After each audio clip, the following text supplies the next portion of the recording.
Hey everybody, it's Father Andrew. I'm here with Gretchen and Lori, your catechists, and we're just wanted to reach out to you at this time and let you know that we're still here for you, that we're praying for you, and we're excited. We're looking forward to getting ready for Lent. Can't believe that it's already like 10 days away. So, but I was just curious. Lent is always a time where we pick up some practices to prepare ourselves for Easter, and so, of Gretchen and Lori, if you wanted to share a little bit about what you were thinking to do for this coming Lent. Sure. Well, in my family this year, we were thinking about, Conrad is in the fifth grade with Ryan and the other fifth graders.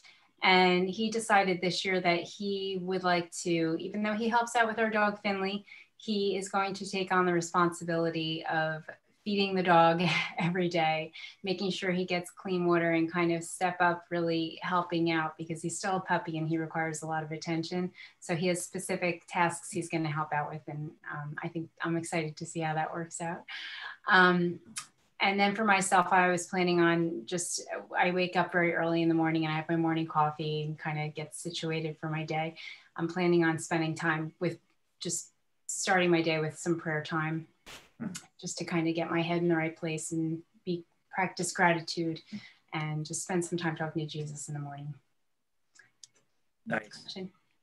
Nice. Yes, when I asked Ryan and Jeremy, some of you guys might know Jeremy in sixth grade, as well as Ryan from fifth. Both boys looked at me with wide eyes saying, "It's already Lent." So they have not yet decided what they want to do. Jeremy was talking a little bit about giving something up. Ryan was thinking more about trying to do something extra around the house, but we'll see where it lands. I told them they technically had a little bit more time to make their choices. They do. Absolutely. Yeah. And then actually, I did tell them that one of the things they had to do is because their sister is doing first reconciliation this year, that we as a family all had to practice the act of contrition because it's probably the prayer I know the least. And that would be a good way of helping her along. But also is getting ready for Lent. So that is the one stipulation. And then for me, it's actually similar to Lori. It's just on the other end of the day. I find that as I'm trying to shut down, I end up saying my prayers very quickly because it's a rush of the end of the day and trying to get into bed. That going to be setting aside some time to pray the rosary daily at the end of the day to get a little bit more centered around what the Easter season is and what it means for me and what I'm supposed to be doing this year. So, but Father Andrew, I have a question. As somebody who's married to a Lutheran who has often said, I don't have to do this. Why do we as Catholics celebrate Lent, and why do we give things up or have this tradition? Yeah, it's a great question. And this actually goes way back to the early church. And so what would happen is you would have people who wanted to join the Catholic Church, and usually they weren't baptized, they hadn't received First Communion or confirmation, and they were going to do all three of those sacraments on Easter Vigil, right? So they would actually, Mass would go on for all night. You think Mass is long now. Mass would go on all night long for the Easter Vigil, and then they would receive their sacraments. But in order to prepare for it, those who were coming into the church went through this period of testing, these 40 days, to see how serious they were about actually entering the church and taking on Christian practices. And so the church, those who were already baptized members of the church, decided, well, let's just do it with them, right? So that there was a bit of solidarity that they would go through this period of time by committing themselves to more prayer, fasting, and almsgiving or works of mercy. And so that's kind of how it started, and it's kind of continued to this day as a way to kind of prepare ourselves to celebrate Easter when we renew the commitments that we make because of our baptism, our confirmation, and first Eucharist. And so it's a way to get us to adhere more to the gospel, right? To kind of put away with all the things that that kind of get in the way of following Jesus, and help us to more closely follow him in his way of life, of self-denial, and of living for others, and of living for the Father, through prayer, prayer, fasting, and almsgiving. So, yeah, so it's kind of a fascinating history. And, it just didn't kind of like, come out of nowhere. But I think that's important for us to remember, that it isn't just doing this for the sake of doing it. It's like we're getting ready for the celebration of the resurrection, so we can follow our risen Lord more closely, because he wants to lead us into the fullness of life. So, well, I think Gretchen, you mentioned that there's still time to come up with your practices. A good 10 days between now and Ash Wednesday. So I hope you guys put some good thoughts into it.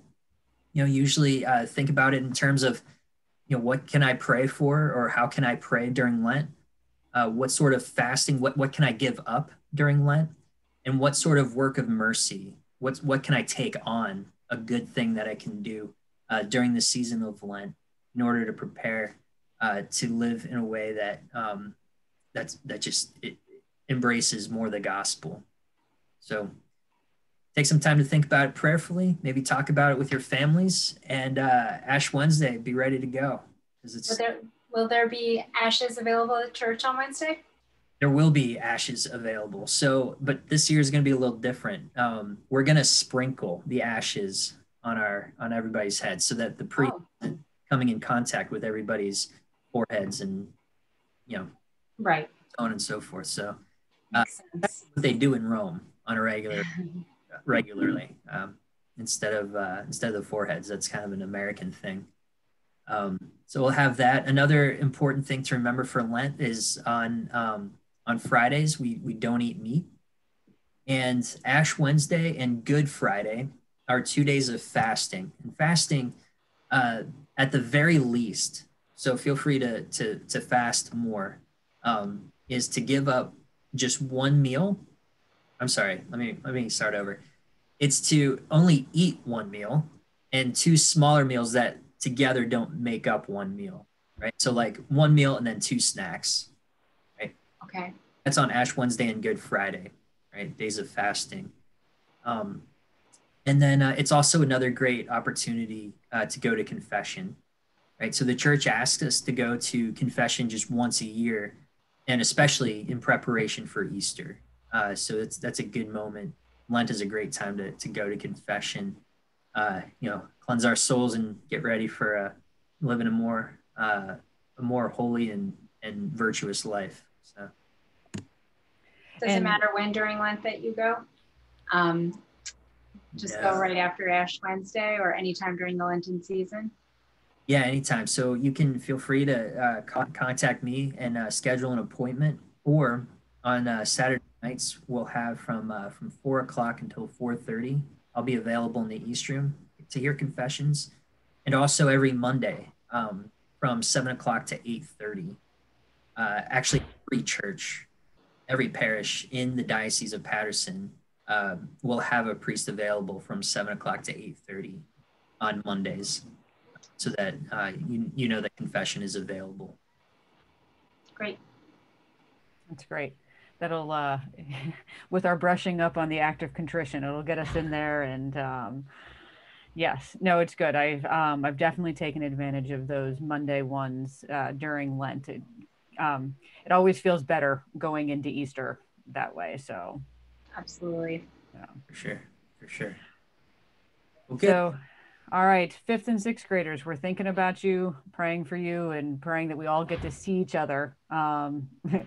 And hopefully get together in the spring. But yes, happy Lent, I guess. Absolutely. Be joyful throughout. These practices shouldn't make us miserable. So. Right. Okay, we'll take care, and feel free to reach out to us for any reason at all, and know that we're praying for you. God bless.